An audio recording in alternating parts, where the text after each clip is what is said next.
Welcome, everyone, to Music Junkies, a podcast about people sharing extraordinary stories about how music has impacted their lives.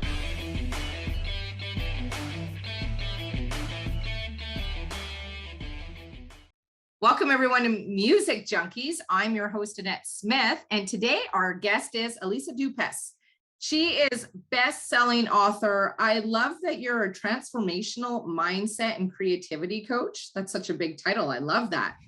I love that you coach singer and songwriters and you help artists command the stage, right, with their presence so they can share their gifts with their audience and shine the light on the world. I love that you said that.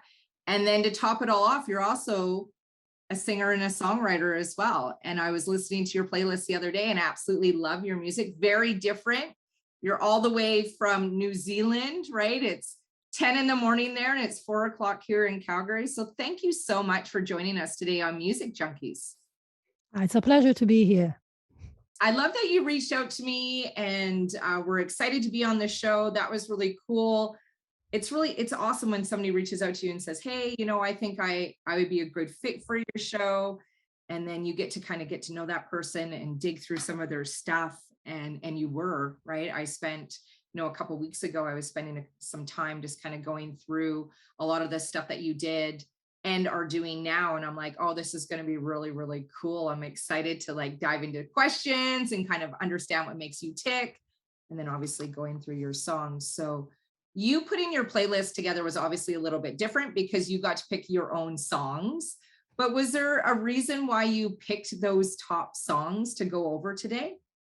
Yeah, I wanted to kind of give an overview of the many different ways in which I might, I've made music in the past. So, there's different albums there. So there's an album that's kind of indie rock. And there's another one that's more like indie folk. And then there's some experimental stuff and some cabaret music. So it's, these are kind of the genres that I'm interested in. So I thought I'd give an overview of all the different things that I do. So how long have you been a singer and a songwriter for?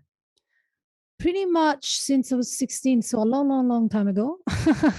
And it took me a while, obviously, to get to a point where I could say to myself, oh yes, no, I'm a real musician.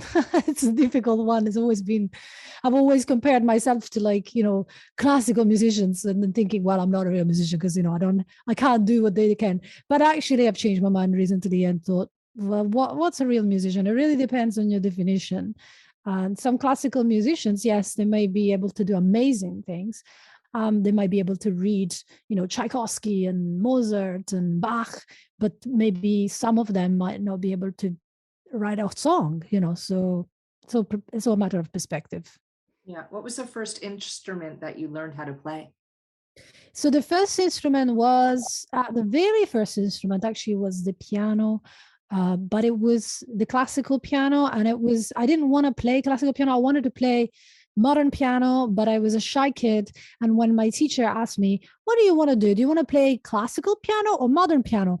I said classical piano, even though I wanted to do modern piano, which doesn't make any sense because I thought, oh, she wants me to say classical.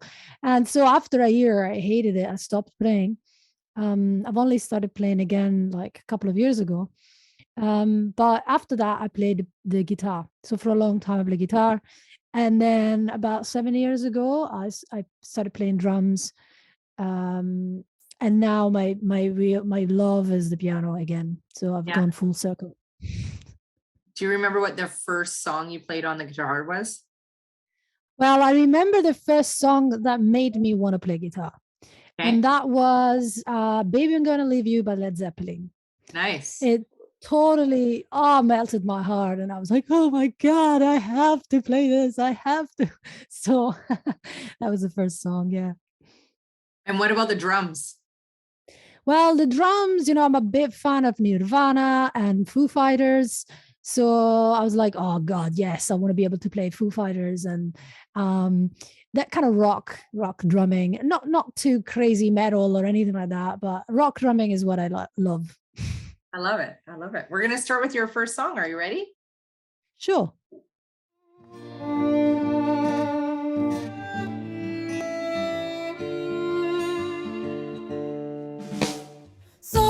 40 single and looking for romance. It's late at night, you've had enough of all. Where have all the good guys gone? There's got to be a good story behind that. Yes, indeed. Yeah, I was in the middle of a life crisis where I got really bored with myself because I was unhappy because I couldn't find a boyfriend. Oh man, like as if there's not more important problems in the world. So I thought, this is really ridiculous. I'm spending all my time miserable because I can't find a boyfriend.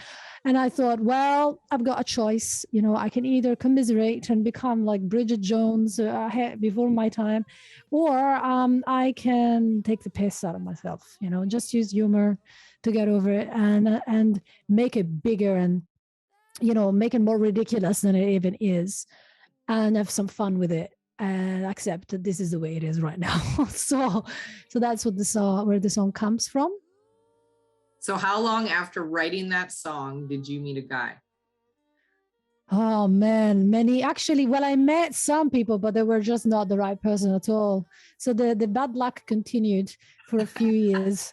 It was only, I think, maybe a couple of years later that I finally met somebody that was worth, being in a relationship with long term. How is the dating scene in New Zealand? Well, I mean, I am not dating anymore because I'm still with that guy. So it's been now quite a long time. And so I haven't gone back into it.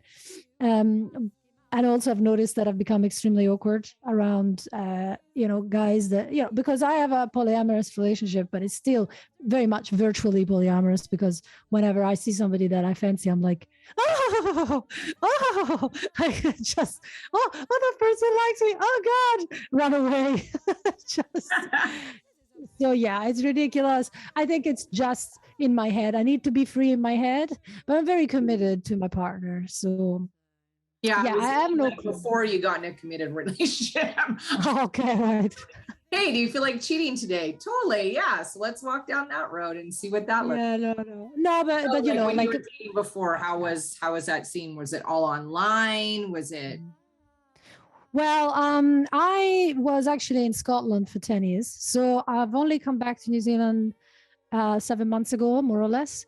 And so before that, then I was all pretty much, well, it was pretty much online, which I hated. I've got so many ridiculous stories of, people that I met online on dating sites, and I gave up after a while. I was like, I can't believe this happens to me.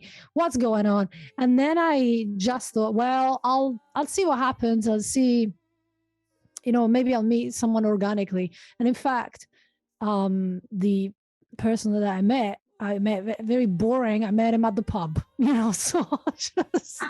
That's where most of us met our significant others back in the day anyways. Yeah. Who wants to swipe? Like how? I'd be so confused. I've been in a relationship for 23 years. I wouldn't even know what picture to put on there. And then I'd be stressed out just from that already. It's like, how does this picture represent who I am? Yeah, I mean, it's very much commodifying people, let's just put a price tag next, maybe, I don't know. It's pretty ridiculous. And it's very hard for people to find somebody because it's very judgmental. Like, in real life, if you meet somebody, it doesn't mean that, it might be that you meet somebody that is perfect for you once you get to know them. But at first sight, and you're not struck down by lightning, it's just a guy or a girl that you think is interesting, and then you invest a bit of time and energy in getting to know them, and then over time it builds into something. It's not just like bang, spark, and now I knew that this was the one. It's like, that's bullshit. You only see that in Hollywood movies. That's right, I agree. Right, next song. And I'm okay to skip around, right? Sure.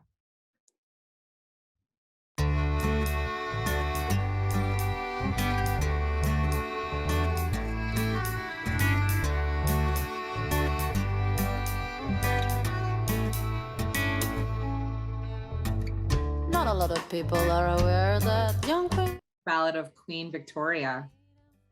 Yes, indeed. So that's a comedy song that I wrote first in New Zealand many years ago, but never finished. And then once I was in Edinburgh in Scotland, I thought, oh, I want to rewrite that song because it's got potential. Like I had put a video of myself online, just playing it in my bedroom, and it actually got a lot of views. And I thought, what's going on with this? You know, why am I getting so many views on this particular song and not on other ones? And then I figured that it was because of my introduction to the song, where once again, I was talking at the time about not getting enough sex.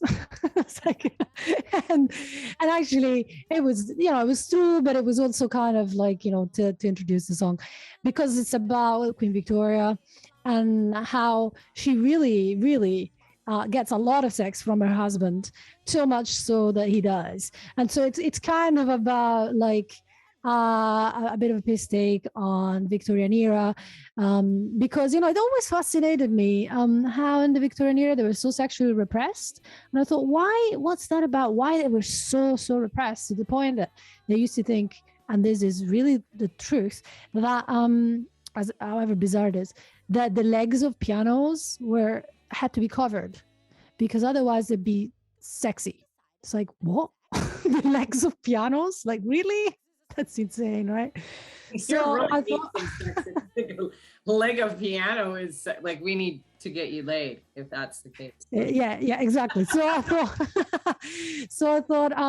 well, what could be a good, what could be a good explanation for the Victorian era being so sexually repressed, and then, but at the same time, you had all this, you know, the brothels and all sorts of other things happening behind the scenes. And I thought, oh, maybe it's that Queen Victoria really liked sex with her husband and then her husband died. And so then she was like, well, if I can't have sex, then nobody can. And that's how the Victorian era happened. Is that how you come up with some of your music, like your comedy music? Some of it, yeah, some of it. I used to write really doom and gloom, like very, very dark songs in my 20s. And I was, you know, that was reflecting where I was at the time. I wasn't in a good place, you know. I had periods of depression, and it was not a happy camper. So, but now I've changed quite a lot, and one of the keys has been humor. You know, it's like, well, you can cry about it or you can laugh about it, and if you laugh about it, it's actually better. Like, you know, in the end, I mean, I'm not saying you shouldn't be sad ever, but there's a time for being sad and mourning and going through the emotions. And then there's a time to kind of get over it by sort of making light of it. And, you know, I think humor really helps. I agree. So you were going through some depression in your 20s? Yes. Yeah. Mm-hmm. Want to kind of share a little bit about your depression story? Sure. I mean, I'm not sure that it was clinical depression. I'm not sure, but because it's hard to like self-diagnose. So I wasn't one of those people that was in bed all day or anything like that. I was a high functioning, but I felt suicidal, you know, for many years. And in the end, now, you know, having been a therapist and a coach for a long time, I kind of, and I've been gone through therapy for many years, I think I understand it a lot better. And, you know, I think what started it was obviously negative thoughts that, you know, you indulge in over time. I did have some psychological trauma in my childhood. I always knew that I needed to have therapy, even when I was a really young child. I mean, I was like I tried to read Freud when I was like 16. I didn't understand anything. So, but still, I tried. So what really, I guess, was the cause was that trauma and then negative thoughts around it and not understanding why I was feeling the way I was feeling. I was very identified with my thoughts, as all depressed people will be. You know, it's about being identified with your thoughts and these very powerless, pervasive, personal thoughts. The 3 Ps: personal, pervasive, and powerless. Powerlessness are kind of the what really identifies being in a depression. But and there was also like this idea of like not good enough, not belonging.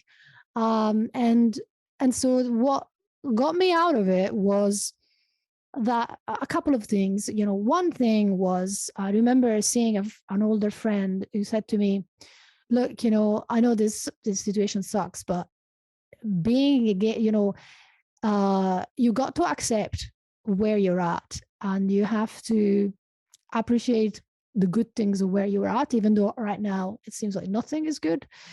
But if you don't, then you'll spend all your time feeling sorry for yourself and feeling, really, you won't have a lot of energy to move on or do anything else. So number one is to actually just accept.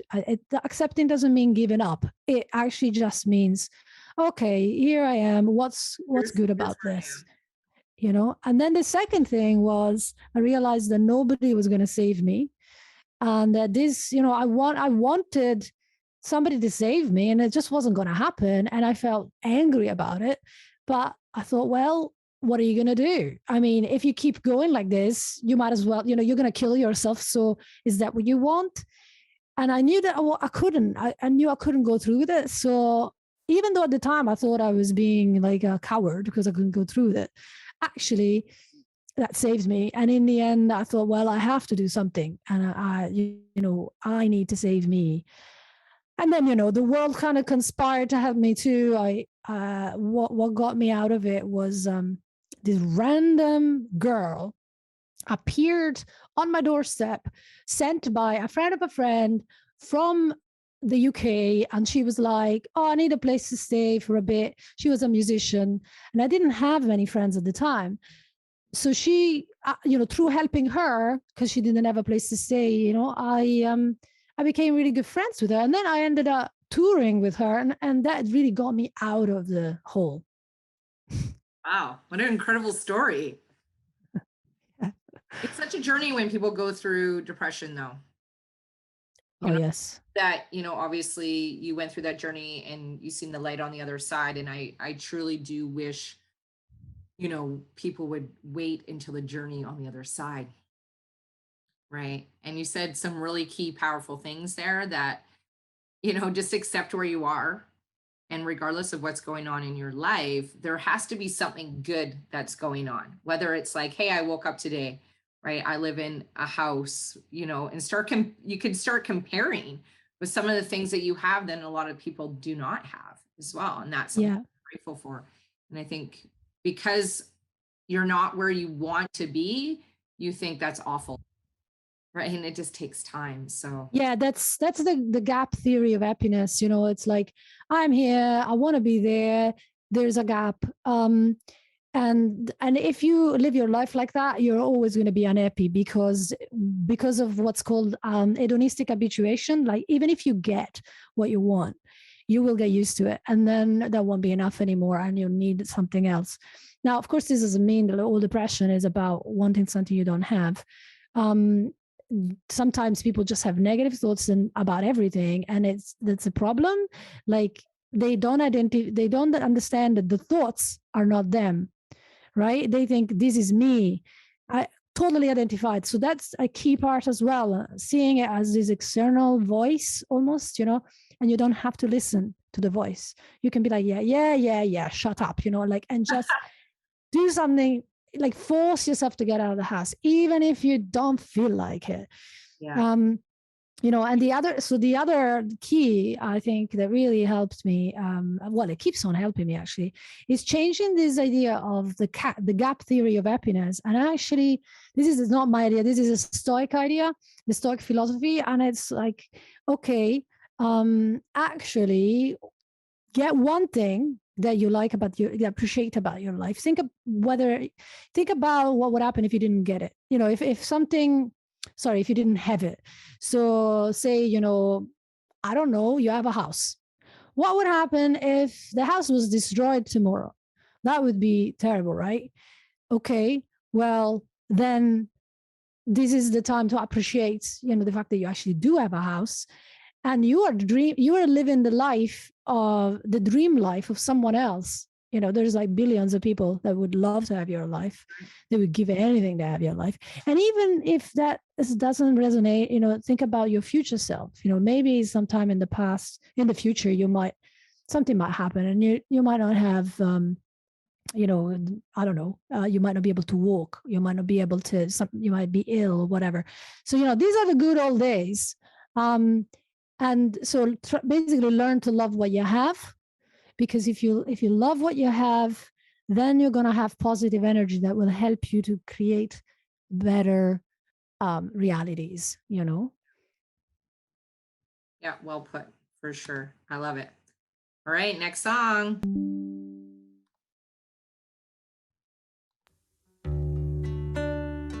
And this is live. I love it.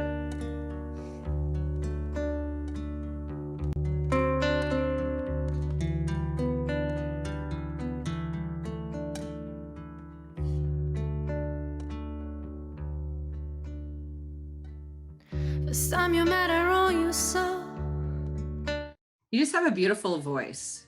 She's Not Alone, the song's called. Yeah, your voice. I love that you do comedy stuff, and then I love that you do this kind of stuff. Right? Like, I was not expecting it. Like, the first song, I was like, is she for real? Is this like, what's happening here? And then, like, obviously listening to your full playlist over and over, I was like, this is so cool that you can do so much comedy, because I love comedy music too, right? It's like sometimes it's just fun to kind of listen to a whole bunch of comedy songs. So I love that you do both, and you do. Yeah. So. Yeah, I mean, this song was quite sad. It's actually about a girl who I met once who went missing in Scotland when I was living there. And because she was like the new girlfriend of an ex-boyfriend that I never wanted to like actually break up from, I was like, oh, wow. I was like really envious of her. I thought, oh, she's so beautiful. She's like just dreamy, and she's got him, and oh, she's got the perfect life, this and that and the other, right? And then she went missing. And basically what happened, when I wrote the song, I didn't know, but I found out. I had a dream about her, that she was dead. And in fact, she was dead. She basically killed herself, and she went into the woods, and I don't know, she just died of exposure, because obviously Scotland is very cold. And it was all, we don't know why, but there's like theories that she was at uni and she failed some exams, and their parents were very strict, and I think she suffered from depression, and that basically that's what happened. And I thought, wow, goes to show, like, you think somebody else has got perfect life, and you compare yourself to others and make all these assumptions, and actually this person is living through hell. So it was very sad, and it also taught me to never compare. Yeah. Did you get back with your old boyfriend again? No, I never did. Do you remember your first concert? Yes, I think my first concert was when I was 18 at my school. Okay. I was very, very, very nervous. So nervous that my hands were shaking, and I had this piece of paper and it was going in my hand. And I was going to play a cover of Queen, The Show Must Go On. Oh, awesome. Yeah, in the end, I didn't do it because it was kind of complicated in terms of like other musicians and finding the right, people that could play that. So in the end, I did a jazz song instead with my brother and my guitar teacher. And it was really sweet. I mean, I don't play jazz. I mean, I never sung jazz again after that. But it was a wonderful experience, although it was also very frightening at the time because there was so many people, like 300 people. So that was my first experience. Do you have anybody that kind of helped pave the way for you or encouraged you to sing and play and kind of go down, the road of being a real singer and songwriter? To be honest, no, I didn't have any encouragement. In fact, I wish I did, because I think if I did, I might have gone and studied music very early on, but I instead I kind of got discouraged, and oh, it's not a real job, and and so I went through. I made it my hobby and rather than my main thing, which hurt. I was like, oh, this is my passion. I love this, and so. But what inspired me to sing? It's kind of a funny thing.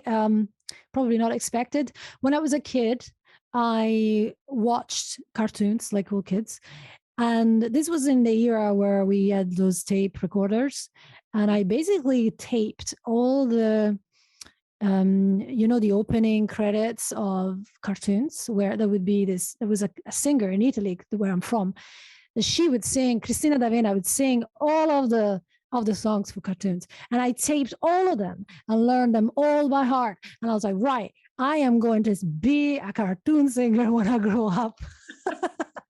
I love it. What was it like growing up in your household? Well, it was, my parents are quite strict. They're quite, I guess, eccentric to a degree for Italian people, in the sense that they are conventional, but also compared to their peers, they've made some choices that are quite full on. Like when I was 16, they went around the world and for a holiday and came back and basically said, right, we're going to move to the other side of the world. What are you going to do? And I was like, what? So they shaped my life, with that choice. I wouldn't be in New Zealand, and I wouldn't have lived in Scotland and Ireland and London and all these places if they hadn't moved. I did have a wanderlust. I mean, I did say to them when I was 14, well, I'm going to leave this dump, because I lived in a place that was a bit ugly. It was like at the outskirts of Rome. It wasn't very beautiful. So I would have left anyway, but maybe I wouldn't have gone around the world to the extent they did. So my childhood was quite strict in the sense that, studying was really important. There was no, you were not allowed to fail at school. That would have been like the end of the world. And so I was an A student. I studied really hard, and I thought I was going to be an academic. My brother became an academic. And the only reason why I didn't is because I just hated, I went to university in London, and I just hated the kind of environment. I thought it was going to be like a wonderful, I was so naive. I thought it was going to be this wonderful place where, you learn all your life and you research and you change the world with your books. And it's like, nah, it was more like, just attach yourself to a professor, flatter them, make coffees, hope that they take you on board, never criticize the establishment. It's like, what? This is crap. So I decided to drop out. I did my degree, but then I became a hypnotherapist instead. So growing up in a strict household, what was something that you did that you never got caught for? Oh, that I never got caught for. Well, I did something really stupid once, which I could have died. It's really silly, but we were on holiday in Canada, and my parents decided to go for a walk and said, do you want to come? And I said, no. Then I decided 5 minutes later that actually I did want to go for a walk. So I went by myself, and it was April and it was snowing. And I didn't know anything. We were in a French town. I just went up the mountain and didn't realize how dangerous, what I was doing was. Like, for example, there was a lot, meters of snow, 2-3 meters of snow. And I was just my leg was going inside the, a meter or so in the snow. And then I had to, try really hard to walk, but I was very stubborn, and I've got this thing that if I go for a walk one way, I never want to come back the same way, because that's just boring. So I was like, no, I want to find another way. So I walked and walked and walked and walked, and I didn't have a watch, nothing, not a phone, nothing. I'm inside the forest, and then it starts to snow quite a lot, and I get quite cold, and I get to a point where I'm like, okay, fuck, I don't want to go back. I have to find a way. And so then I cross this this fence, and I see this dog, right? And the dog is not on a chain, and he's angry, and he's like looking at me like growling, and I'm like, oh shit. And in that moment, I remembered what my brother said when I was a kid. He said, if you ever like faced with a dog, never give the dog your back. Look at the dog, like walk backwards if you have to. So that's what I did. I was like, looked at the dog, I picked up some stones, and then I started shouting like, ah! at the dog while walking backwards, just so that he would think I was dominant, And so then I got to the top of this hill and ended up like 4 hours later, ended up at a ski resort that was closed, but luckily there was like 2-3 people in there. And I thought, oh shit, like I need to ask for help. But they all spoke French, and I didn't speak French. So then I got to the table of these people, and I said in half English, half French, I said, je suis lost. Je suis lost. And they were like, oh, where are you from? And I couldn't remember the name of the town. Oh, so I was like, I don't know. And so they started like giving me a list of towns. I mean, this is so crazy. They were like, is it this town? Is it this town? And then I heard like one name that sort of felt familiar. So I was like, that one.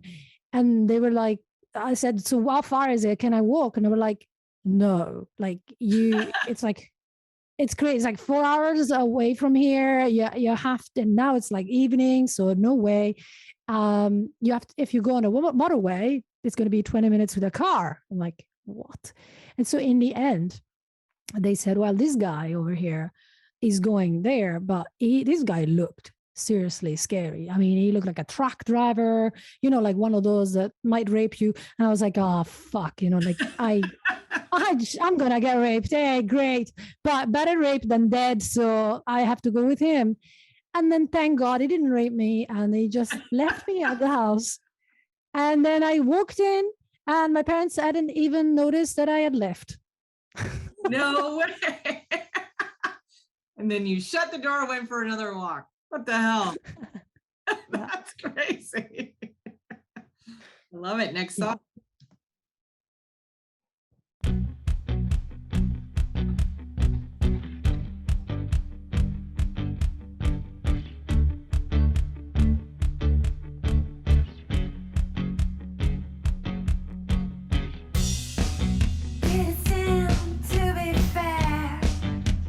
You want to play?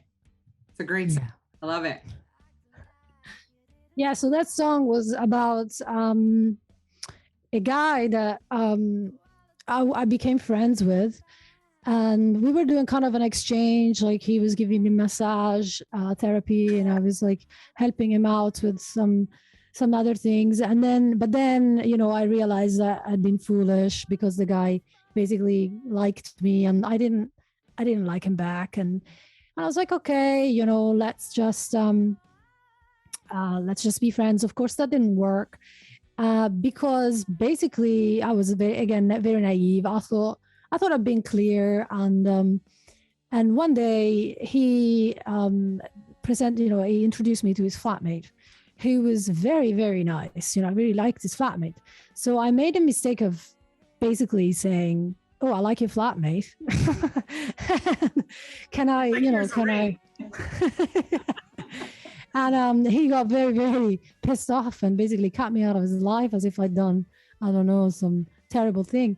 And so I wrote the song about this because, so basically the song is about me, this guy, and the other guy, like being a sunny sort of disposition, and someone that basically swept me out of off my feet, even though nothing actually ever happened, but in my imagination that would have happened. And do you want to play is like basically saying, do you want to play this game with the other guy? No, you don't want to play, you don't want to, you just want me to go away. That's what the chorus says. So yeah, so that's what the song's about. Where's been the most I guess best place you've ever played, like maybe the most best crowd, or the venue was pretty cool to be a part of. Yeah, I think it would have been the Fringe, the Edinburgh Fringe. I had a band called the Bête Noire. It was my songs, but the band was, playing. There was a drummer and a violinist and bass player, and I played the guitar and sang. And we did a show, and there's like quite a funny story about this as well, like because because we did a couple of shows, and we had gone on stage thinking, oh, we're going to basically play a list of songs, and there was a whole story around them that we built, and it didn't work, and I was like, this is never going to work. This is silly. So what happened is I decided to improvise. I was like, right, okay, this doesn't work, so let's improvise. And it was a blast. It was like, I started making jokes. I don't know. Everybody was laughing. I felt like I was a comedian. I was like, oh, I didn't know I was funny. That's amazing. But then the day after, I went home and I wrote down all the jokes. I wrote down everything I said. I thought, oh, that's great. Tomorrow I'm going to go back and do exactly the same thing. And I went back and I did exactly the same thing, and it flopped. And I realized, it's not about specifically what you say. It's about being in the present. That's why it was so good, because I was really present. And right now I'm not present. I'm just trying to reconstruct something, and it feels inauthentic. Yeah, I agree. I think you have to be present, and it's so hard to remake those moments, even though you want to. And it all depends on the crowd and like everything that's kind of going on, and it was supposed to happen. Right. Actually, wait a minute. I just thought of another one. This one is even better. I was playing with the band, and it was all great. And there's actually a photo of me going, opening my arms like this to the audience. It was so good. I felt like a rock star. And one guy from the audience screamed, "I love you!" And in that moment, I hear a crash. And it's like his girlfriend threw a glass on threw water on his face, and then smashed the glass on the floor. And it started this not riot, but like they started fighting. They had to like throw them out of the bar. And so I thought that was really quite funny. Not for him, but for me. Do you have any girls flash you when you're on stage? What's that? Sorry? Have any girls show their boobies while you're on stage? Oh God, no, never. Not that I would mind, but no. How about any dick pics? You get any dick pics on a regular basis? Oh God, no. I think you get those ones if you're like on dating apps. But I've deleted all my dating apps. It's like, no, thank you. How far, when you were on these dating apps, how soon did you get a picture like that? Actually, I don't think I ever got a dick pic, thank God. But I did get plenty of weird people who just did not read my profile, like crazy. I was quite precise. For example, one day I wrote on my profile, oh, I like tall guys, I like thin, tall guys. I like them, like kind of the Irish look. So I like freckles, I like blue eyes, maybe green eyes. I like, that kind of contrast with the skin being very pale. I also really like long hair. All these things. Also, I don't really want to date someone with kids, and all this stuff, right? And then I get a guy coming to a date who's like short, quite big, with no hair, and quite brown, like the opposite of everything I liked, and it's like, there's nothing wrong with you, but that's not what I want. Yeah. Like, oh my God. This is me. Are you sure you're here to see me? Yeah, crazy. Try. Men just try, right? They can't.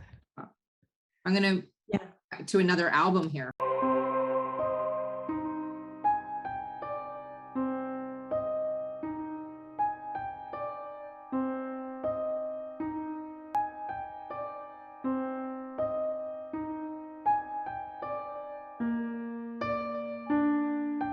must be playing the piano into the woods. Yeah, this one's got a long introduction. This song is inspired by a book. Now, unfortunately, I regret saying that I don't remember the title of the book, even though it's a great book. It's a great author. But it's a story, a very bizarre story of a girl who finds a bag in the forest, opens the bag, and then falls into the bag. And as a result of falling into the bag, she basically starts living in an alternative universe where 100 years is one day. Yeah, so I thought, oh my God, this is so cool. So I wrote a song about that, basically. That's interesting. If you find the name of the book, I'd love to know. That's really cool. Because I've actually these weird dreams that I've just fallen asleep somewhere and I've like went to a different world, and then literally like a week is like a year here and people are looking for me, and so maybe it's like an escape thing. Are you sure you're not the author of the story? So speaking of books, why don't you tell me a little bit about your book? Yeah, so my book is a nonfiction manual, I guess, for people who feel nervous when they're performing and want to feel confident instead. And it's very much about how to understand and overcome performance anxiety, stage nerves, that sort of thing. And I use hypnosis a lot and coaching exercises. So this is a problem that I had for a really long time, and it stopped me from pretty much advancing because I was just having a bad time every time I went performing. And to the point that one day I just almost gave up completely. I thought, well, what's the point? I'm having a terrible time. Maybe this isn't me. Maybe this is, I don't have what it takes and all that jazz. And then I thought, no, I can't give up because this is really like my soul. If I give this up, then I'm going to be miserable, So that's when I really tried really hard to get over this problem. And I tried all kinds of things. And the one thing that actually worked was hypnosis. So that's why I wanted to share my findings. Also, I am a hypnotherapist, so I worked many years on this problem and found a few, an approach that actually works. So that's what the book is about. Can you hypnotize yourself? Well, all hypnosis is in the end self-hypnosis. But when you first start, it is not something easy to do on your own. So you do need help. But the other person doesn't do it to you. It just guides you. It's a little bit like if you went to a foreign country, you would want a guide saying, hey, over there, there's a supermarket, over there, there's a beach, so that you don't get lost. But in the end, you are the one who decides whether to go to the supermarket or the beach. So the hypnotherapist is just a guide. Can you, if you want to be successful, maybe you're having some challenges, how would you hypnotize somebody? Would you talk more about putting positive affirmations in their head for they believe that they can achieve greatness, or what would kind of be the process there? Well, sure, beliefs are very important, and replacing disempowering beliefs with empowering beliefs is important. Also, visualization is extremely important. What we call mental rehearsal, positive mental rehearsal. And again, replacing negative mental rehearsal, which is basically when you worry about stuff going wrong, with positive mental rehearsal, when you visualize what you want instead of what you don't want.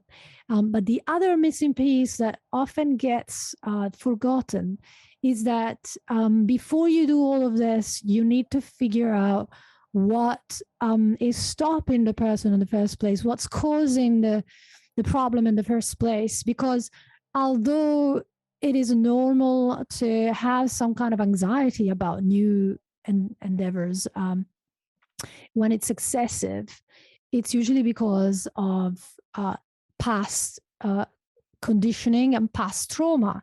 So you do need to look at that. And so that requires an hypnotherapist that's really, knows what they're doing, because it's not just suggestions. or positive visualizations, but it's it's other techniques like inner child work, for example, psychotherapeutic techniques then that help the person overcome and reframe what has happened to them. Can you go through your 6 fundamental mind hacks for us? Okay, see if I can remember them all on the top of my head. Okay, so I'm not going to go in order, but basically what it boils down to is that whatever you say to yourself, whatever you say to yourself out loud or in your head gets transformed into a picture immediately by your brain, because our mind, our subconscious mind, our emotional brain is picture driven, right? So that's why, for example, when you want to remember something, you want to transform whatever you're trying to remember into a picture, and also weave it into a story, because also we are story animals. So careful what you say to yourself. Say again what you want, not what you don't, because negatives are not registered. So for example, if I said to you, don't imagine a ambulance on fire on top of a hill, what have you just done? You've imagined that ambulance, right? Because not is not an object, whereas an ambulance is, fire is, a hill is, running on top of a hill is, but not is just an, it's in connection to something it's negating, so it's not an object. So your brain can't imagine it. So so that's one important thing. Also, emotion trumps logic. So we do have 3 types of brain, right? We got the reptilian brain, the emotional brain, and the rational brain. Now, because the reptilian and emotional were subsequent creations of evolution, we started with the reptilian, then we added the emotional, then we added the rational. Those 2 brains are actually stronger, right, than rational. That's why you could be scared of something even though rationally you think it's silly. So so emotion always trumps logic. It always wins over logic. So that's why when you're talking to yourself, when you're imagining things, you've got to invest that imaginary place or state with a strong emotion, positive emotion. So that's really important. And what else? I mean, I'm kind of collating them together rather than giving you 1, 2, 3, 4, 5, 6, 7 type thing. And yes, the subconscious is a gold strapping mechanism. So it will get you where you tell it to go, but you have to tell it to go somewhere consciously, because if you don't, it will go where it has always gone. So if you and as most human beings tend to be negative and think about where you don't want to go, then your subconscious will get you there. So it's kind of like a boat with a captain and a crew and an island, and you are the captain, and you have to say to the crew, guys, we are going to Great Performance Island. Otherwise, your crew will go where it's always gone. And if that happens to be a terrified state of panic, that's where you'll go. Wow. And you kind of go over all of these stages and steps in that book, or is it mostly on your website or in that book? No, in the book, there's everything about anxiety in the book. So if you want to, it's not just about performance, but it's especially for performers, but it is, it's basically, I talk about anxiety, what it is, why it happens, how to communicate with your mind effectively. I talk about hypnosis, how to induce hypnosis. And so I go into the theory in the first half of the book, talk about some case studies as well of clients that I had. And then in the second part of the book is very much practical applications of the principles espoused in the first half. I like the practical stuff, right? I like to give the theory, but so many authors these days, I feel like our lead, or no, I shouldn't say just these days, right? I have millions and millions of self-development books, and it's like I keep buying them because why? There's no like I just read your book and you didn't tell me what the fuck to do. Like that pisses me off. Yeah. So I love that you have practical stuff in there for somebody to go and actually practice, and you know, obviously, and you're open to accepting new clients and all of those types of things, right? Where people can come to you. Yeah. And I mean, the other thing as well is that sometimes people don't have time. Like this is what I found with self-help books. Like you say, often there's a lot of theory, no practice. But even if there is practice, sometimes it's actually hard to put things into practice because, you know, it requires time, it requires commitment. You're like, oh, I'll do it tomorrow. And so one of the things that I thought of was like, okay, I'm going to offer for the people that are highly motivated, here are all the instructions on how to do this yourself. But if you're not highly motivated or you don't have the time, there's another option. So I actually created all the sessions that are described in the book. I created them myself, you know, with my voice and in a way that I would use with my one-on-one clients.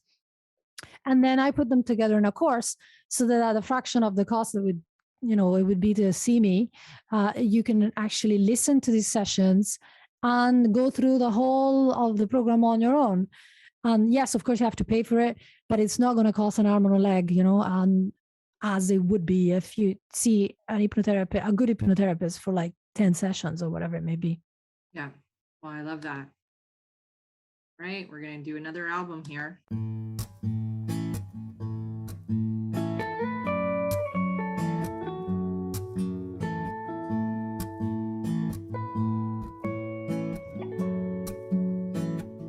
Story of the elephant. Yeah. Yeah, that story is about, I don't know if you ever heard the parable of the elephant. I think it's called something else, but basically it's the idea of like, what is truth, right? Truth depends on perspective. If you take a blindfolded guy and you make him touch the what's it called? The proboscis? I can't find an English name, but basically, you know, like not the trunk, the forward part of the elephant's, what is it? The tusk? I just can't. Yeah, like right. His trunk or tusk? The part where he, you know, the frontal part of the elephant. So his trunk. Yeah. Right. If you get him to touch that, but he can't see anything else, that actually might feel like a leg, or it might feel like a different part of the elephant that they might not even realize it is an elephant. So it is about people only seeing part of the picture and thinking, oh, this is the whole picture. This is the whole truth. Yeah. And so that's what the parable is about. And so I thought, yeah, that's happened to me, you know, a few times. And in this particular story,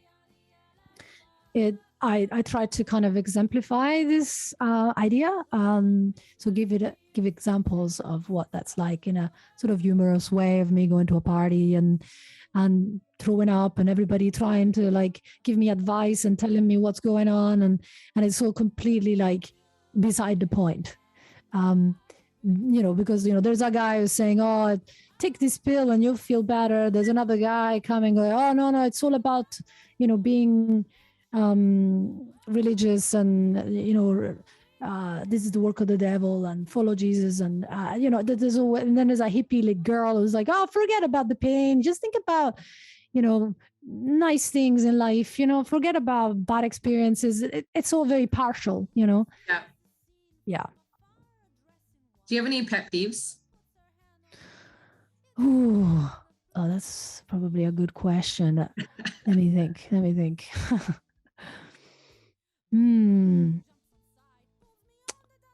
Pet peeves. About what? Because, I mean, there's probably a lot. Like the people driving, somebody pisses you off, hate when people do this, chewers, snorers, anything. I guess there's one thing that annoys me quite a bit and it comes up. I tend to be in the middle between extremes. Like, I'm a spiritual person, but I'm also into science. And I'm not a kind of woo-woo kind of hippie type, but I'm also not a really square, someone who just doesn't believe in anything that you can't see or touch. So I'm kind of in the middle, and I find this place difficult because people who are, hardcore science geeks, they're like, oh, you're just a woo-woo, hippie. And then the hippie woo-woos are like, oh, you're just, you're so square. And it's so annoying. It's like, why can't you just see things have a view where you're trying to open your mind to different ways of looking at things? Like, don't come to any subject with a preconceived idea of what the truth of it is. Actually try to consider different angles. So to give you an example, like some years ago, I was really interested in spiritualism. And I was like, oh, I wonder, because my great grandmother was a medium. And I was like, oh, I wonder if ghosts and spirits and things like that really exist. I'd love to know, because if they do exist, well, the view of the world is really going to change, right? So I want to know. So I tried, and, I couldn't see spirits or anything, but I went into a spiritualist church. And I did a course to learn how to be psychic and see things and all of that. But it was very annoying because although the exercises were interesting, these people had decided in advance that their worldview included spirits, and this is what there's a life after death, and people that die become spirits, and they talk to us, etc., etc. And I understand why they did that, because, a lot of them had lost people and they felt kind of this comfort and that belief. But I wasn't there to ruin their their ideas or say it's wrong or anything. But I was like, okay, so let's look at this exercise we've done. Actually, I had some results with people saying, oh, yeah. Like, oh, yeah, that's exactly, I was imagining, telling them what I was seeing. And they were like, yeah, that's exactly it. And I'm like, okay, that's very interesting. But how can we explain it? Yes, maybe it is a spirit, but could there be another explanation? And my explanation was often to do, my idea was that often what we think of as spirits could actually be psychic phenomena, as in maybe we're able to read each other's thoughts. And so it's not really a spirit as such, but it's like, I'm reading your mind. Okay, maybe not. But, let's explore this. And it was like, nah, get out of this course. Got thrown out. So your pet peeves are people that go against your opinion. Well, not really, but more just no. But people that are not open to other people's opinion. Yeah, I agree. Yeah. Or they have to argue it's their way only. Yeah. Big fan of those people either. So I did hear this rumor that you love cats. Is this a true rumor or? I just absolutely adore cats. How many cats do you have? Well, I just got 2 kittens. Okay. They're very cute. They're behind that door because otherwise they would be climbing all over my sound panels and making a huge mess. So that's why I got them out there. And one of them is called Pallino Pavarotti. Pallino means ball, big ball in Italian. Well, small ball actually. And Pavarotti, obviously, because he just loves to sing, to meow all the time. And the other one is called Indy Jones, because she's like Indiana Jones. They're very sweet. They're like my babies. They have my babies. Yeah. I have a baby too, and his name's Bane, and he's a Mastiff, and he's just, once our kids have moved out a long time ago. So we traded the kids in for a dog, and we love him. So he's our new child. So I love it. Yeah. I mean, I never had kids. So for me, it really is my baby. And there's a joke I saw on the internet that was really, really funny. I don't know if it's funny for you, but it's a joke, picture of a cat. And the cat goes, I was born a cat. I identify as a cat. But according to my mom, I'm just a baby. Yeah, I've seen those. It is funny. It's so funny. Last song, can you believe it? It's crazy. Oh.